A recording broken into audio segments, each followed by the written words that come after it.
Hello guys, मैं हूं आयुष जयसवाल और आप देख रहे हैं स्मार्ट लर्नर चैनल।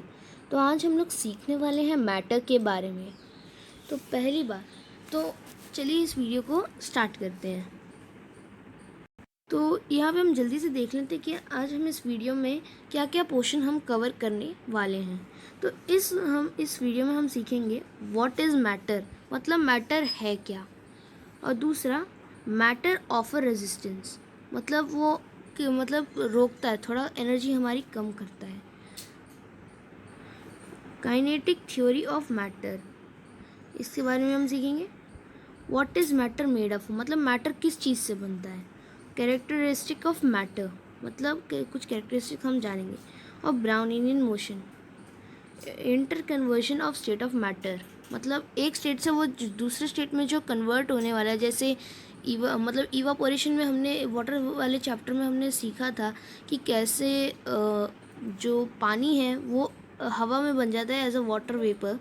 तो उसी तरीके से हम यहाँ पे भी वही चीज़ सीखेंगे। Terms related to inter conversion of state of matter, laws of conservation of mass, surface tension surface tension और मेंशस के बारे में हम पढ़ेंगे। तो चलिए आगे बढ़ते हैं।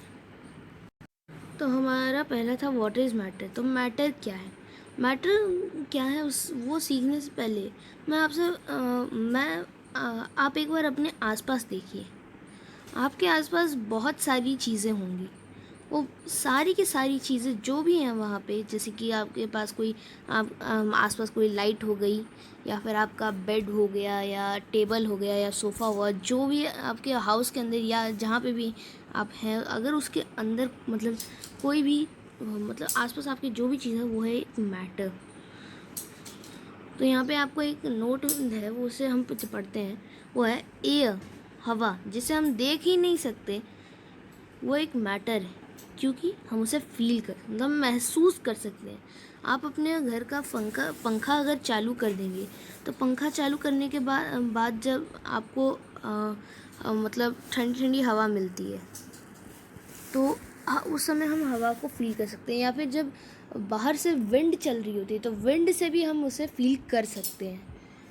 तो इसके भी कुछ रीज़न्स हैं। जैसे कि एक डिफ्लेटेड बलून है, अगर हम हवा भरें, तो क्या होता है कि वो इन्फ्लेट हो जाता है। तो इसका मतलब है, और जो एयर है वो एक स्पेस ऑक्यूपाई कर रहा है यहाँ पे। मतलब बलून के अंदर हवा भर रहे हैं और वो स्पेस को ऑक्यूपाई कर रहा है। इसीलिए हम उस एयर को हम कहते हैं कि एयर को हम कहते हैं कि वो मैटर है, सॉरी वो मैटर है, ये कहते हैं। अब दूसरा है, if you switch on the fan you will feel air due to movement of fan. हाँ, ये तो मैंने आपको अभी कहा था कि हम उसे फील कर सकते हैं, जैसे हम पंखे के नीचे बैठे। अब देखते हैं मैटर ऑफर रेजिस्टेंस टू। तो आप क्या करिए, मतलब आपने कभी स्टॉर्म के समय या फिर आप एक बड़े स्टोन को उठाएंगे, तो आपको तभी पता चलेगा कि मैटर आपके ऊपर कुछ रेजिस्टेंस ऑफर कर रहा है। मतलब आपकी एनर्जी आपको ज़्यादा यूज़ करनी पड़ रही है, और वो आपको रोक भी रहा है। तो चलिए आगे देखते हैं। अब आता है काइनेटिक थ्योरी ऑफ मैटर। तो काइनेटिक थ्योरी जो होती है वो हमें ये बताती है कि मैटर मतलब है क्या। जो अभी मैं आपको समझा देता हूँ अच्छी तरीके से कि मैटर होता क्या है। तो मैटर जो होता है वो बहुत छोटे छोटे मॉलिक्यूल से मिलके बनता है। जैसे कि मान लीजिए ये एक बॉक्स है, इसके अंदर ये जो बॉक्स बनता है, इसके अंदर बहुत छोटे छोटे छोटे छोटे मॉलिक्यूल्स होते हैं, जो कि वेरी टाइटली पैक्ड होते हैं। बहुत सारे होते हैं, इसलिए हम इसे ध्यान से देख भी नहीं सकते। इसे हम माइक्रोस्कोप के अंडर अगर हम देखना चाहें तो हम इसे देख सकते हैं माइक्रोस्कोप के अंदर, लेकिन हम इसे नेक्ड आई से हम कभी नहीं देख सकते। तो हमारा काइनेटिक थ्योरी है वो होता है कि जो हमारे ये है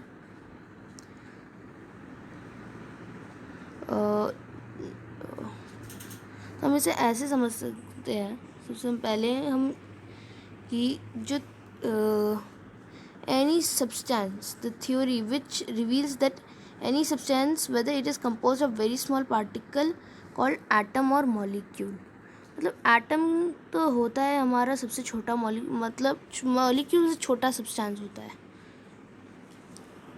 और मॉलिक्यूल तो यहाँ पे आपको समझ में आ ही गया होगा। तो हमारा दूसरा जो है वो है the constituent particle of a kind of matter is identical in all respect.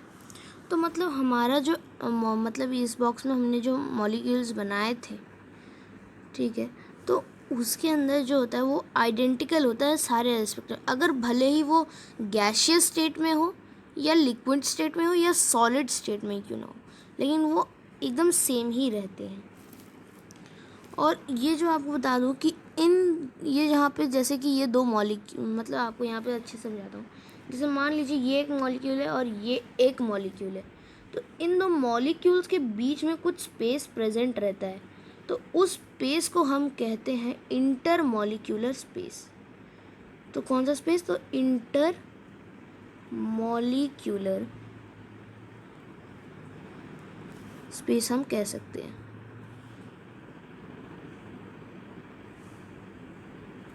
Sorry, मैं इसको सही से लिखता हूँ ताकि सही से समझ में भी आ जाए। तो उसे हम कहते हैं इंटरमॉलिक्यूलर स्पेस। और यहाँ पे जैसे दो मैं फिर से बना देता हूँ, मेरे से इरेज हो गया था। यहाँ पे जो हमारे दो मॉलिक्यूल्स के बीच का जो अट्रैक्शन होता है, जिससे वो सॉलिड स्टेट जो होता है एकदम खींच के रखता है उन्हें, तो उस फोर्स को हम कहते हैं इंटरमॉलिक्यूलर फोर्स ऑफ अट्रैक्शन। तो ये जो फोर्स ऑफ अट्रैक्शन होते हैं ये आप दो तरीके के कह सकते हैं।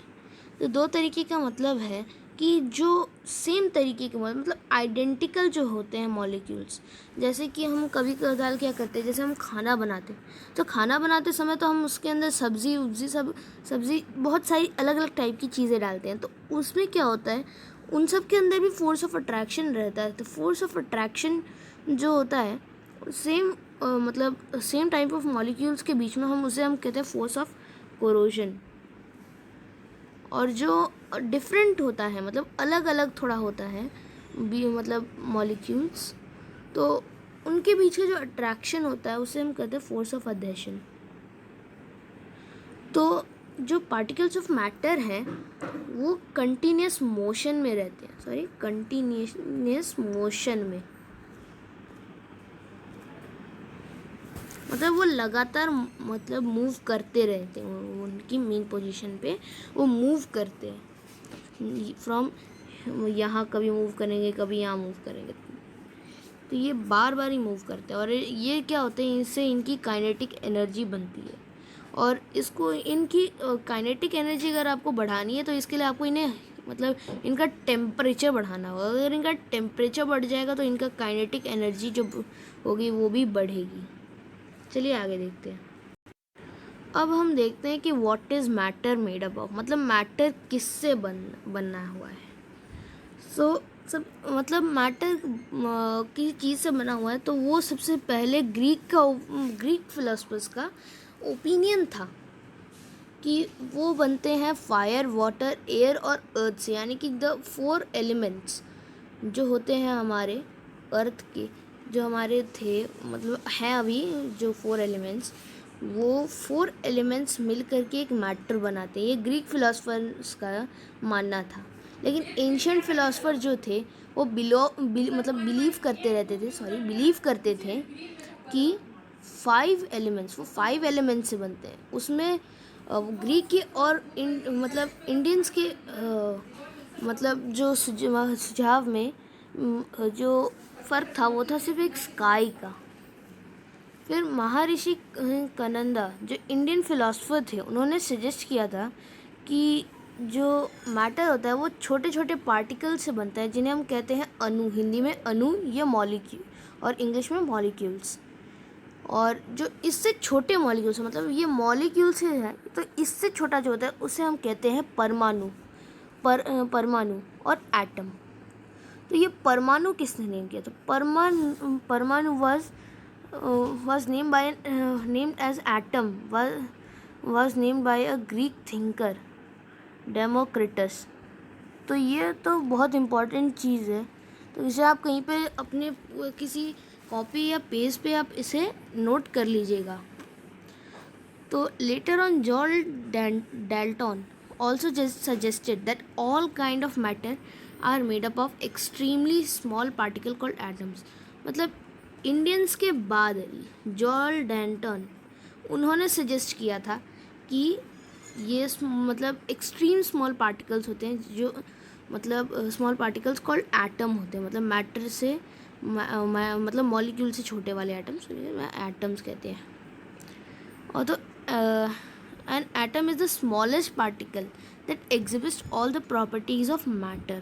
मतलब एटम में जो होते हैं मतलब उसके अंदर सारी प्रॉपर्टीज़ जो होते हैं वो सारी प्रॉपर्टीज़ होते हैं मैटर की, और इन लोग के अंदर का जो मतलब एग्जिस्टेंस होता है वो इंडिपेंडेंट होता है, और इसलिए वो कंबाइन करते ईच अदर से टू मतलब फॉर्म दूसरा किसी पार्टिकल को, जिसको कहते हैं हम मॉलिक्यूल। और ये जो मॉलिक्यूल होते हैं वो भी उनका भी इंडिपेंडेंट एग्जिस्टेंस होता है। तो यहाँ पे भी वही एक सेम चीज़ लिखी गई है कि यहाँ पे both these particle, last line में मतलब both these particle atom and molecule are too small to be seen through naked eye और थ्रू एन ऑर्डिनरी माइक्रोस्कोप। ये बहुत छोटे होते हैं। चलिए आगे देखते हैं। अब आता है हमारा कैरेक्टरिस्टिक ऑफ मैटर। तो हमारा कैरेक्टरिस्टिक ऑफ मैटर का सबसे पहला है पार्टिकल ऑफ मैटर जो होते हैं वो बहुत छोटे होते हैं। ये तो हमने सीखा भी था कि हाँ मैटर जो होते हैं उनके पार्टिकल्स काफ़ी स्मॉल होते हैं, और पार्टिकल ऑफ मैटर जो होता है वो मतलब इंटर पार्टिकल मतलब इंटरमॉलिक्यूलर स्पेस जो होती है वो उनके अंदर रहती है। मतलब काइनेटिक थ्योरी ही इसके अंदर ऑलमोस्ट वही ही है, सेम ही चीज़ है। और ये यहाँ पे बस एक चीज़ अलग थी कि वो अपनी तरफ अट्रैक्ट करते, सिर्फ एक चीज़ ये पॉइंट ही है जो हमें समझना है। अब आता है हमारा ब्राउनियन मोशन। तो ये जो हमारा ये मोशन है ये एक साइंटिस्ट के नाम पे है, जिनका नाम था, तो उन साइंटिस्ट का नाम जो था वो था रॉबर्ट ब्राउन। तो उन्होंने अपने नाम से इस ब्राउनियन मोशन का नाम रखा था। अब देखते हैं inter conversion of state of matter, मतलब कन्वर्ट होता है वो, मतलब जिससे एक मैटर से दूसरी तरफ पे। तो द फेनोमेनन यहाँ पे लिखा हुआ है the phenomenon of change of one state of matter to another and then to back to the original state without any change in its chemical composition is called interconversion of the state of matter। तो मतलब ये change होता है, और जो change होता है वो कॉज बाय दो रीज़न से होता है, बाय चेंज इन टेम्परेचर और बाय चेंज इन प्रेशर। इन दो चीज़ों की वजह से ही जो हमारा मतलब वो जैसे हमारा सॉलिड जो होता है वो लिक्विड में कन्वर्ट होता है, लिक्विड गैस में, या फिर सॉलिड से लिक्विड हो जाता है, या लिक्विड से मतलब गैस से सॉलिड हो जाता है। चलिए आगे देखते हैं टर्म्स जो रिलेटेड है inter conversion of state of matter. तो इससे हमारा कुछ बेसिक्स जो है वो हमने थर्ड क्लास में हमने सीखा हुआ है, वो है मेल्टिंग। सबसे पहला मेल्टिंग। तो इस प्रोसेस में क्या होता है, जो लिक्विड होता है वो रूम टेम्परेचर में मतलब सॉलिड होता है वो लिक्विड में बदल जाता है, वो किस पे, रूम टेम्परेचर पे। और मेल्टिंग पॉइंट जो मैंने यहाँ पे नहीं लिखा है, तो मेल्टिंग मतलब पॉइंट जो होता है वो एक फिक्स टेम्परेचर कि इसी टेम्परेचर पे ही ये बर्फ़ मेल्ट करेगी। दूसरा होता है इवापोरेशन, द प्रोसेस, जिस प्रोसेस में मैंने इसे आपको वाटर चैप्टर में भी समझाया था कि जिस प्रोसेस में जो लिक्विड होता है वो वाटर वेपर बन जाता है, मतलब गैशियस स्टेट में कन्वर्ट हो जाता है, उसे हम कहते हैं बॉइलिंग पॉइंट, मतलब इवापोरेशन। अब आता है हमारा बॉइलिंग पॉइंट। तो मतलब ये बॉइलिंग क्या होती है, तो बॉइलिंग होती है कि जिस फिक्स टेम्परेचर पे, मतलब ये इवापोरेशन की तरह ही है। तो बॉइलिंग पॉइंट जो होता है वो क्या होता है, वो भी एक फिक्स टेम्परेचर ही होता है जिसमें क्या लिक्विड गैसियस स्टेट पे कन्वर्ट होता है। अब चलिए आगे देखते हैं। वो होता है कंडेंसेशन। अब नेक्स्ट है हमारा कंडेंसेशन।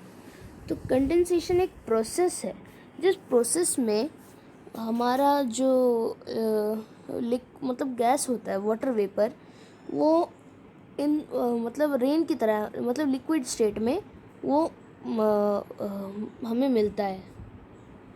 अब हमारा है लिक्विफैक्शन। ये जो प्रोसेस होता है, गैस मतलब जो होता है वो लिक्विड में कन्वर्ट होता है by applying pressure and lowering the temperature, is called liquefaction. तो यहाँ पे समझने वाली बात ये है कि अप्लाइंग प्रेशर से ही ये हमारा लिक्विफैक्शन होता है। सॉरी। तो इसलिए हमारा होता है ये लिक्विफैक्शन। फ्रीजिंग मतलब जमना, जैसे हमने मेल्टिंग सीखा था वैसे फ्रीजिंग। तो इसमें क्या होता है, लिक्विड जो होता है वो सॉलिड में बदल जाता है एट 0 डिग्री सेल्सियस या फिर उससे भी कम में। अब आता है हमारा sublimation. The process by which certain substances directly change from solid to gaseous state is called sublimation. मतलब जो जिस प्रोसेस में सब्लिमेशन, मतलब जिस प्रोसेस में क्या होता है, सॉलिड गैस में बदल जाता है डायरेक्टली, तो उसे कहते हैं हम सब्लिमेशन। फॉर एन एग्जांपल हम लेते हैं कैम्फर का। तो कैम्फर जो होता है वो लिक्विड में नहीं बदलता, वो डायरेक्ट गैस में बदल जाता है।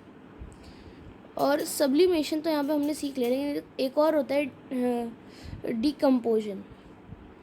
तो ये जो होता है इसमें कि इसमें डिकम्पोजिशन होता है कि क्या, मैं भूल गया, मेरे को अभी मैं ठीक से याद नहीं कर पा रहा हूँ। लेकिन उसमें क्या होता है, जो गैसियस स्टेट होता है वो डायरेक्टली चेंज हो जाता है हमारे सॉलिड स्टेट में। अब सीखते हैं हम laws of conservation of mass. तो ये जो laws of conservation of mass है ये बनाए गए थे लेवॉइस के मतलब वजह से बनाए, लेवियस ने बनाए थे।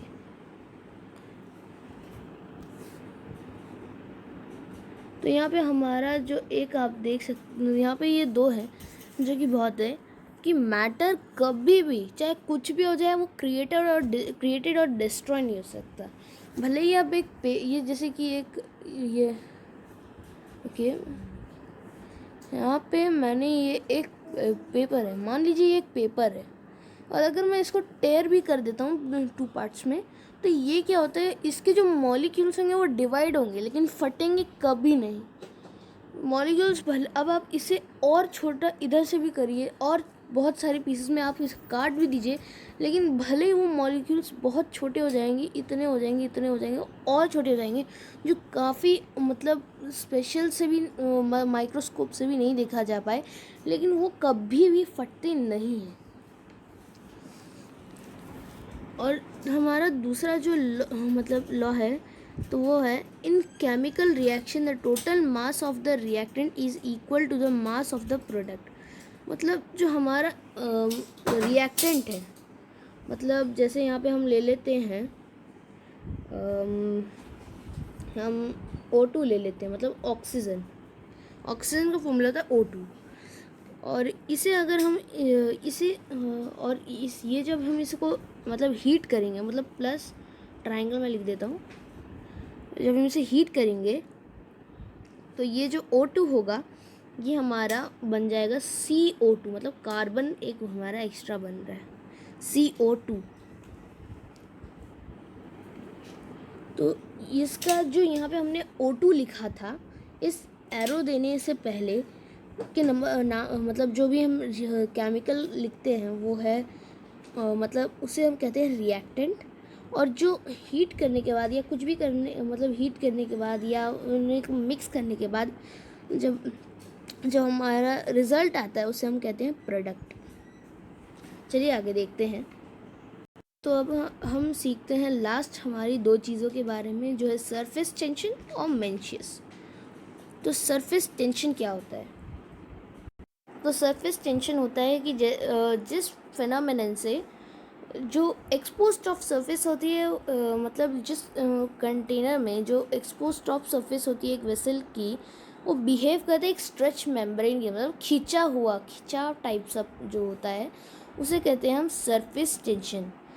सो ये सरफेस टेंशन इसलिए मेनली कॉज होता है कि अनबैलेंस कोहेसिव फोर्स जो होता है वो एक्ट करता है, वो भी near the top surface of liquid, मतलब टॉप सरफेस ऑफ लिक्विड पे अनबैलेंस कोहेसिव फोर्स जो होता है वो रिएक्ट करने की वजह से ही सरफेस टेंशन होता है।